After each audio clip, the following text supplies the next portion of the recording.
আমি ঘৰৰ গৃহিণীসকলে বাৰু কেতিয়াবা ভাবি চাওঁনে আমি যেনেকৈ দিনটো এনেদৰে কামবোৰ কৰি থাকোঁ, কেতিয়াবা আমি নিজকে পাহৰি যাওঁ যে আমাৰো যে এটা জীৱন আছে, বা আমিও যে নিজকে অকণমান সময় দিব লাগে, নিজৰ কৰি ভাল পোৱা কামবোৰ কৰিব লাগে।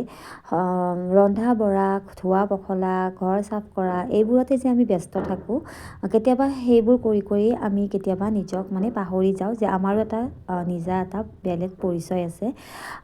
হয়, এইবোৰতো আমি কৰিবই লাগিব যিহেতু গৃহিণী, কিন্তু তাৰ মাজতেও আমি কেতিয়াবা নিজক অকণমান সময় দিব লাগে। আমি যিবোৰ কৰি ভাল পাওঁ, কৰি ভাল পোৱা কামবোৰ কৰিব লাগে। সকলোৰে কিবা নহয় কিবা প্ৰতিভা নিশ্চয় আছে, আৰু সকলোৱে নিজৰ ভাল পোৱা কামবোৰ এটা সময় উলিয়াই লৈ নিশ্চয় কৰিব লাগে, আৰু তেতিয়া নিজৰ মনত থকা হাবিয়াসবোৰ পূৰণ হয়, লগতে নিজৰ মনটোক বা নিজক এটা নতুন দিশে আগুৱাই লৈ যাব পৰা যায়।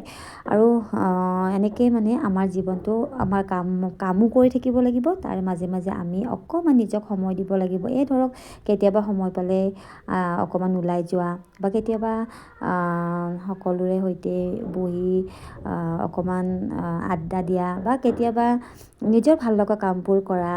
আজিকালি বাৰু সকলোৱে বাৰু মহিলাসকলে বাৰু বহুতখিনি এক্টিভ হৈছে। ঘৰৰ কাম বন কৰাৰ উপৰিও নিজৰ বাবেও তেওঁলোকে আজিকালি সময় উলিয়াই বহুজনে নিজৰ যি কৰি ভাল পায়, নিজৰ মন পচন্দৰ কামবোৰ কৰে, আৰু সঁচাকৈ খুব তেনেকুৱা হ'লে ভাল লাগে নহয় জানো।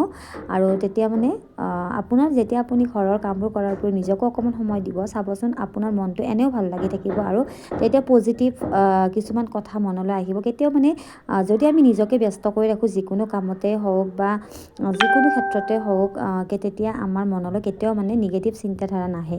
আৰু ইয়াত চাওকচোন, আপোনালোকৰ লগত কথা পাতোঁতে মানে মই মানে পাকঘৰৰ পৰাই মানে ভিডিঅ'টো আৰম্ভ কৰিছোঁ। ৰাতিপুৱাৰ মানে ব্ৰেকফাষ্ট ৰেডি কৰি আছোঁ, যিহেতু দেউতাক ৰাতিপুৱাই যায় ডিউটিলৈ, সেয়েহে মই পুৱাই উঠিয়ে মানে প্ৰথমতে পাকঘৰত আহি মানে এইখিনি কৰিবই লাগিব। তাৰ মানে গা পা ধুই আজৰি হৈ লওঁ, তাৰপাছত পাকঘৰত আহি বেলেগ একো নকৰোঁ। ফাৰ্ষ্ট দেউতাকৰ টিফিনটো ৰেডি কৰোঁ, মানে খাই বৈ যায়, আৰু লঘোণে পঠিয়াব যিহেতু ভাল নালাগে, কাৰণ ডিউটিলৈ গ'লে তাত কি খায় কি নাখায়, কিন্তু নিজে খুৱাই পঠোৱাটো এটা নিজৰ কৰ্তব্য হয়। গতিকে এইফালে মই আপোনাৰ লগত কথা পাতি আছোঁ, আৰু এইফালে মই মানে এয়া আলু পৰঠা বনাই আছোঁ। মানে কি হয়, ইয়াত মানে দেউতাকে ভাত তেনেকৈ নাখায়, পুৱাৰ ভাগত ভাত খালে বোলে কাম কৰিব নোৱাৰে, তো সেয়েহে এনেদৰে মই কেতিয়াবা পৰঠা, কেতিয়াবা পুৰি, চব্জি, কেতিয়াবা তেনেকৈ কিবাকিবি বনাই দিওঁ। আৰু কেতিয়াবা কিন্তু ভাতো বনাওঁ, এনে নহয় যে নবনাওঁ। কেতিয়াবা মানে কেতিয়াবা মনো নাযায় দিয়কচোন, সেয়েহে কেতিয়াবা ভাতো বনাই দিওঁ, আৰু তেওঁ একো নকয়। আৰু এয়া এনেদৰে হৈয়ে গ'ল। বাৰু কি হ'ল, আমি তাৰমানে কি হয়, আমি নিজক কেতিয়াবা এনেকৈ সময় দিব লাগে। আমি নিজৰ বাবে কিছুমান ভাল লগা, আমি এতিয়া কোনোবাই নাচি ভাল পায়, কোনোবাই গান গাই ভাল পায়, কোনোবাই ঘৰ সজাই ভাল পায়, কোনোবাই কাপোৰৰ ধুনীয়া ডিজাইন বনাই ভাল পায়, হয়নে? বহুত কাম কৰি ভাল পায়। আৰু আজিকালি বাৰু মহিলাসকল বহুত এক্টিভো হৈছে, বিভিন্নজনে বিভিন্ন ধৰণৰ কামবোৰ কৰিছে, আৰু বিভিন্নজনে এনেধৰণৰ ব্যৱসায়ো চলাই নি নিজেও এটকা হ'লেও ইনকাম কৰিছে। সেইটো এটা বহুত ডাঙৰ কথা কিন্তু, কাৰণ নিজৰ উপাৰ্জনেৰে এটকাই ইনকাম কৰক, সেইটো বহুত মানে ভেলু হয়। আৰু ঘৰখনৰো মানে তেতিয়া মানে অকণমান কিছুমান কাম কৰিব পাৰে, বা তেওঁ নিজৰ খৰচ উলিয়াব পাৰে। সেয়ে মানে আমি কৰি যোৱা কামবোৰ কৰিব লাগে। যোনে যি ভাল পায়, সকলোৰে কিবা নহয় কিবা টেলেণ্ট থাকে। আৰু সকলোকে গুড মৰ্ণিং জনালোঁ।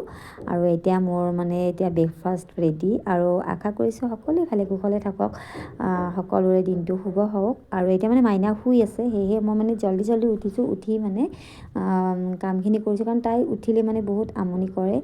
যিহেতু ৰাতিপুৱা উঠিলে এনেও কণমানিবোৰ অকণমান টোপনি নিচাত থাকে, তো সেয়েহে সোনকালে কৰিলোঁ। আৰু আজিলৈ আহিছোঁ, বাই বাই। আশা কৰিছোঁ ভিডিঅ'টো চাই ভালেই পালে।